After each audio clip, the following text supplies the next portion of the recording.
Hello guys, for today's video, I'm going to cook a pasta penne.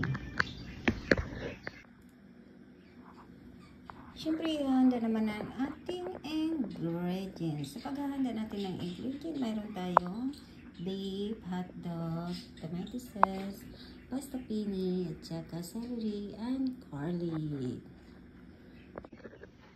Ngayon po ang ating tuluan ng ating garlic na maliliit. I-chop-chop lang natin ang ating celery.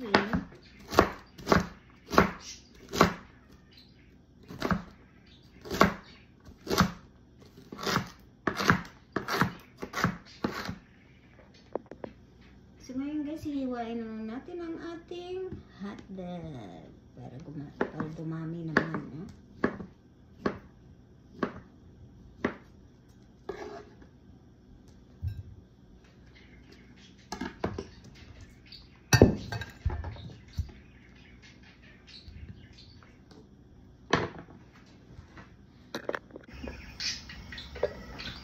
Ngayon guys, magpapainit na naman tayo ng ating kawali. Lalagyan na rin natin ng butter.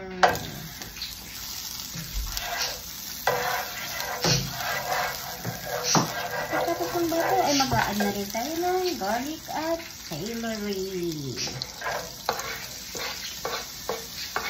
Paghalo-haloin ito natin hanggat maluto.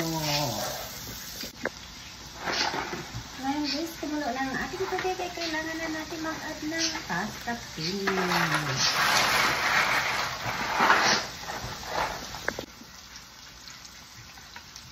Ngayon guys, mag-a-add na naman tayo ng ating ground beef at hotdog. Lulutuin lang po natin ito dito sa kawali naman garlic at celery. Pagdala-haloyin na hanggat maluto ang ating ground beef.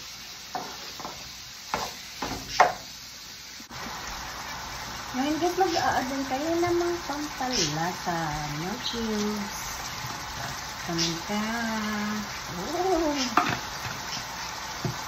chili powder.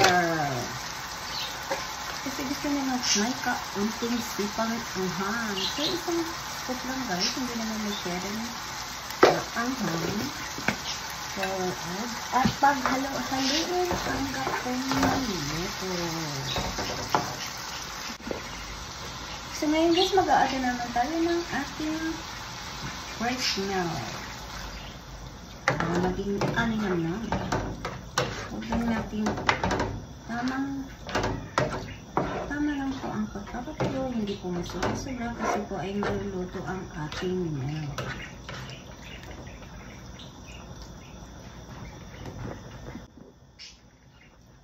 Ngayon guys, mag-a-add na rin tayo ng ating tomato sauce sa ating ground beef. Tira ako ng konti. Paghalo-haloin lang natin hanggat maluto ang ating sauce.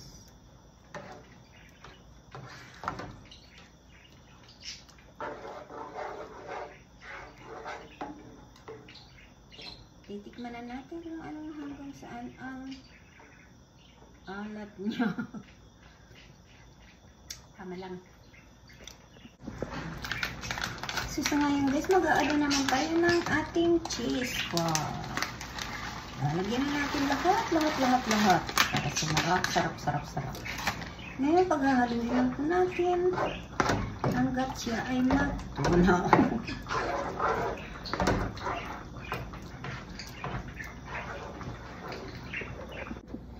Ngayon guys, itatransfer na naman ng ating pasta. Hala. Yun na yun.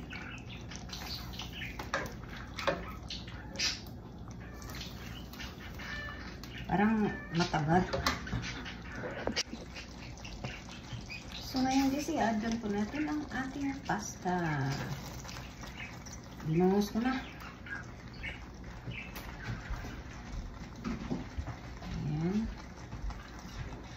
Paghalo-haloin lang po hanggat po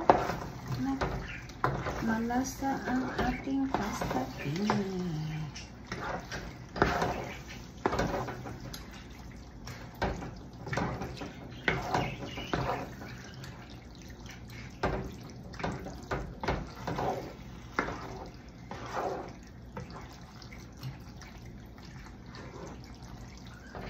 So guys, ready to serve na.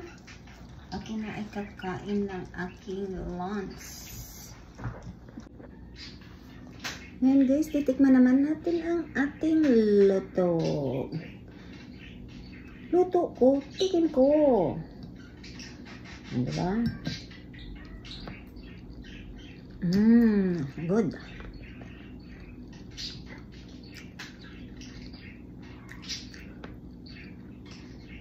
May hotdog.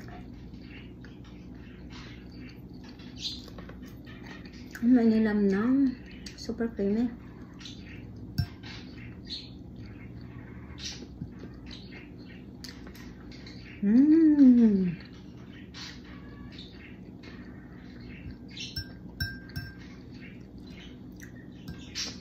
So, okay guys, thank you for watching. Please subscribe and comment and leave the heart.